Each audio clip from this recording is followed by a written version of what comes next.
This is a quick video to show you how to make your powered ramp manual.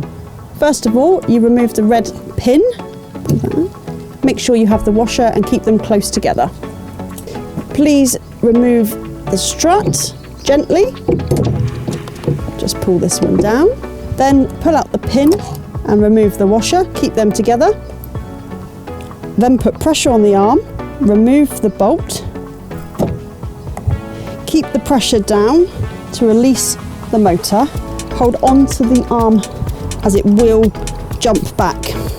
Always make sure that this arm is facing downwards. You need to carefully lift the ramp in 2 parts